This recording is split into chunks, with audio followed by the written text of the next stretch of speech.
Hello, this is Iggy Notes. It's been a while since the last time I made a vid, and I decided to amp up video production for this season. I decided to move away from the video essay format because it takes too much time to figure out a topic to talk about, so I decided to go with a more traditional episode review, but with less structure so I can just write whatever I want. I also decided to watch every anime this season for the first time, or at least the very first episode of each series. To start this, I'm looking at this new light novel adaptation called Tatoeba, Last Dungeon Boonies no Mura no Shounen no Joban no Machi de Kurasu Youna Monogatari, or in English, suppose a kid from the Last Dungeon Boonies moved to a starter town. To be honest, I haven't heard anything about, so the source may be not that popular, or I have become disconnected with the anime community. I look at the MAL score and that it's around 7.3, which I guess is an okay score, since normally I only watch series with scores 7 and above. For the first episode, I found it well done because of how they visually communicated who the characters are using good cuts.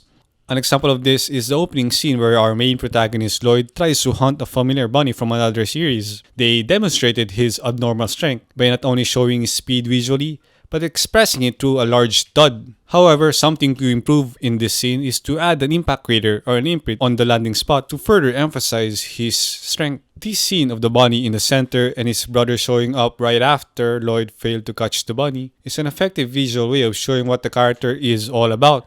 The bunny represents his goal, with his brother appearing at the same spot shows that he aims to be like his brother. Nothing really groundbreaking, but at least it's elegant and gets the point across without resorting to lengthy monologues, like another series this season which I may discuss soon. The next introduction is for the witch Marie and establishing where Lloyd stays in the village. I found the interactions between Marie and her master Alka hilarious because it throws in jokes in quick succession through energetic animated expressions of the witch. The subsequent scenes between Marie and the MC I think establishes the main joke of the series, which is Lloyd does something amazing, but he thinks little of it because he comes from a town where everybody is overpowered. So the MC would be a straight man, while the characters around him would be the comedic relief and exaggeratedly react towards his amazing feats. I found this joke not as funny as the gags involving the witch and her master, so that may be a problem in the future episodes.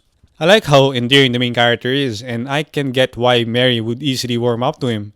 He cleans the house, cooks her food, and gives her souvenirs. I know nice guys are common throughout anime, and to be honest, I don't really like it because they tend to be boring, as their only character trait is mostly just being nice. However, I find him pleasant because he somewhat invokes this must protect feeling that I don't really understand. Maybe his cute expressions when he gets embarrassed makes me see him as something like a responsible Yumoto of sorts, which is one of my favorite archetypes. So yeah, I do find the MC kind of cute.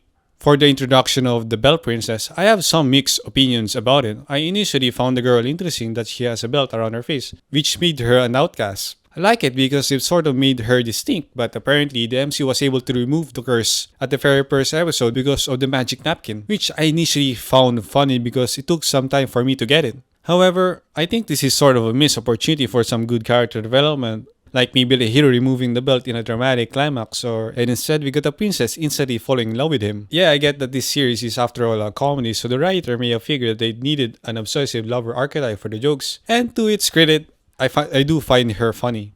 One interesting that I noticed with the characters, as most of them have an object that represents them. The witch has a crystal orb, the princess has the belt, the mercenary has her iron hand.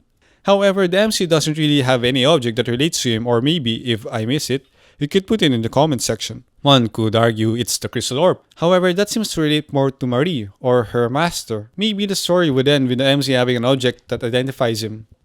Overall, the first episode was pretty good because I found it funny and endearing because of the expressive animations of the characters. It's also good that it was able to convey who the characters are in quick and effective introductions. We know that Lloyd wants to be like his brother. The princess wants to be Lloyd's lover. The mercenary wants money through exploiting the two. We know the problematic and hilarious relationship between Marie and her master, and why Marie lets Lloyd stay around.